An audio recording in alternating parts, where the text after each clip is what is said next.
If your left hand itches, wait for money. If it's the right one, get ready to give. When you leave the house, step with your right foot, otherwise it will not lead all day. Sneezing means someone is remembering you. And in order not to jinx it, knock on wood. If the left eye twitches, you are expected to be good.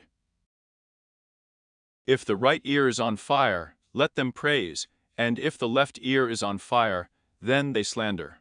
Many of these strange superstitions remain common in different parts of the world, but they all originate in Bulgaria and the adjacent mountainous regions of the Balkans. This part of the world is known for its supernatural stuff. These regions are often associated with vampires and other monstrous creatures that predominate in Slavic folklore. Many of them are believed in to this day. Today, we are going to talk about a story that is also imbued with something supernatural. It's a disappearance. Interestingly, this very disappearance is considered one of the most unusual, unsolved cases of our time. It happened in the summer of 2014 year near the airport of Varna, in the historical seaside resort capital of Bulgaria. This is a story about a 28-year-old German Lars Mittank, who was vacationing at the Golden Sands Resort, where he went with his fifth friends and former classmates on June 30, 2014 year. Lars was abroad for the first time. Friends stayed at the Viva Hotel, working on an all-inclusive system. It was at this time that the FIFA World Cup was being held in Brazil. Unlike his friends who spent time in hotel rooms, swimming pools, restaurants and at parties, Lars played football with graduates of the local school who later described him as a nice sociable guy.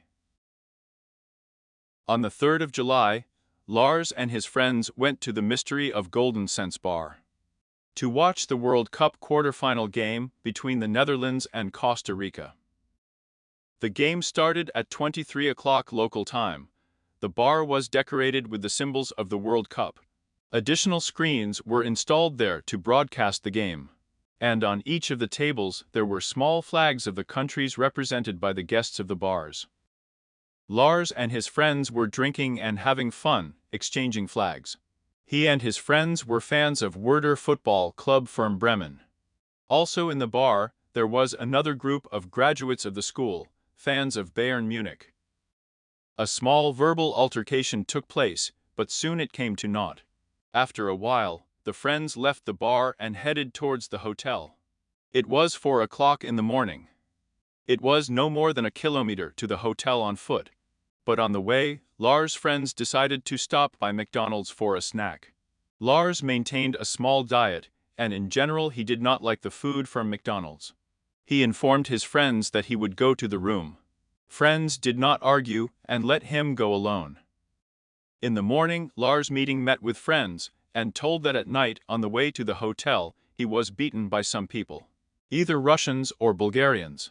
Talking about this, he recalled that even in the bar, school children hinted to him that in Bulgaria, for a little money, you can easily find thugs. Based on this, Lars assumed that these guys were hired by his compatriots, with whom he had quarreled the night before. Lars's ear is swollen. He called his girlfriend and told her what had happened. The girl insisted that Lars go to the doctor, to which Lars replied that on a day off, the doctor most likely does not accept, and in general, the sores will pass by themselves. On their last day of rest on Monday, the 7th of July, friends booked plane tickets to Hamburg. From there, they had to go by train to the city and the workshop, where all these friends grew up, lived and worked together. They chose the latest flight on the same day. The condition of Lars' ear did not improve, and he nevertheless decided to seek the help of a doctor. The doctor diagnosed him with jaw injuries and a ruptured eardrum. At noon, the group left the hotel, and then the rally made an unexpected announcement to friends. He changed his plans. The fact is that in the hospital, the doctor told him that because of the pressure drops in the plane, the guy was too early to fly, and we need to stay in Bulgaria for another day. Wait until the membrane gets stronger. None of his friends noticed any changes in Lars' behavior, but one of his friends later reported that Lars had a bad appetite in recent days, and the guy was somewhat alarmed. It should be noted that a slight concussion may occur within a couple of days. And in general, the temperature in Bulgaria at that time was quite hot. 38 degrees in the shade. This could affect the lack of appetite. The rally assured his friends that he would get home safely, so the friends agreed to fly without him. At 20:00, the friends went to the airport, and Lars went to the hospital for another examination. Here the doctor prescribed him the antibiotic Sevzil 500. At 21:41, Lars caught a taxi, and the taxi driver took him to the pharmacy, and at 22:05 another one. Since there were not enough medicines available at the first pharmacy for the entire course of admission. Since Lars had checked out of the old hotel with his friends, he had to look for a place to spend the night. The problem was that it was the tourist season, and all the rooms in the hotels were booked. However, in the end, Lars got lucky and found a room at the Kohler Hotel. The bonus was that the room was very cheap, and the hotel itself was located near the airport. It would seem that despite all the previous troubles, everything began to turn out well. However, soon after that, the guy's behavior changed. Around 11 in the evening, he called his mother and asked her to put money on his phone. It should be noted here that on vacation, Lars took with him an old push-button phone with a bad battery and left his new smartphone at home. He explained this action by saying that he fully wants to enjoy his vacation without the internet, social networks, and messengers. A little later, he called his mother again from the room and whispered that he was being followed. He said there was something wrong with the hotel. He asked his mother to call the medical insurance company so that they would take him home as a patient on a special flight. He asked to cancel all his bank cards. He was looking for a place to hide. He also said that they were trying to kill and rob him, and the doctor at the hospital mocked him. After that, the guy suddenly hung up.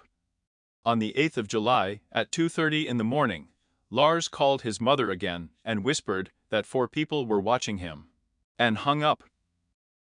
At 3:06, he texted her, "What is a Sevzil 500?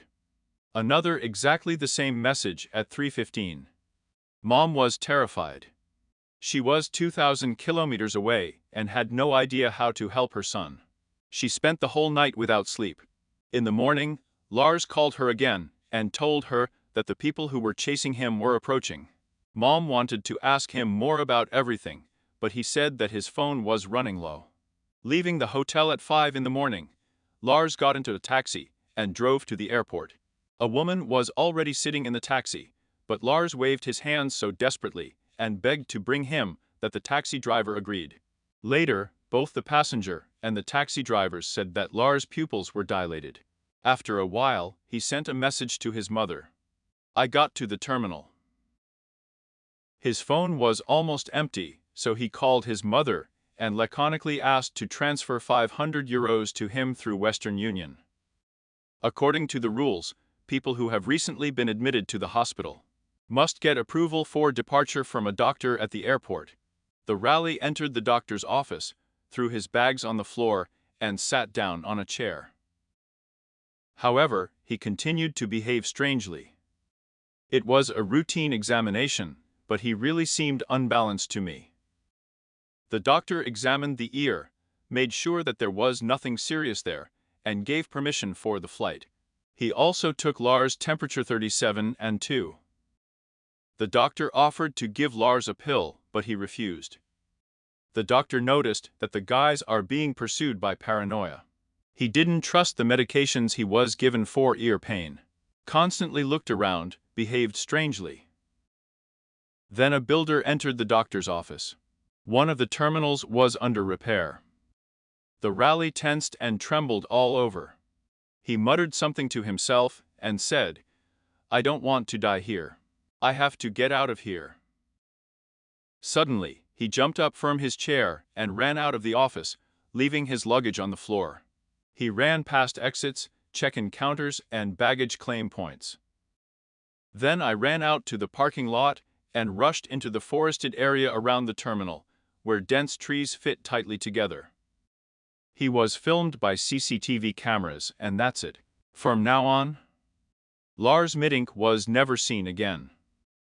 Lars' wallet, mobile phone, and passport were in his backpack in the doctor's office. He had only the clothes he was wearing with him: yellow t-shirt, denim shorts, and white sneakers. A week passed, then another, then a third. Almost a month has passed since the disappearance of Lars Mittank. His mom hired a private investigator. The detective went over and over the airport security footage again and again. Maybe the police missed something. But no. No new details were found.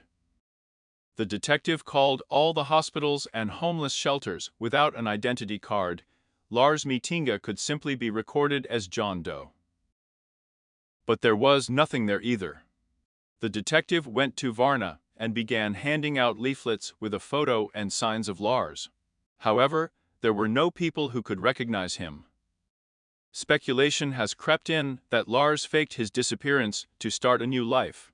But after digging into his past, the detective found out that Lars had no reason to run away from home. He was close to his parents, he was their only son, and would never do that. On the contrary, he tried to spend every free minute at home to help his mother. Especially after his father became seriously ill.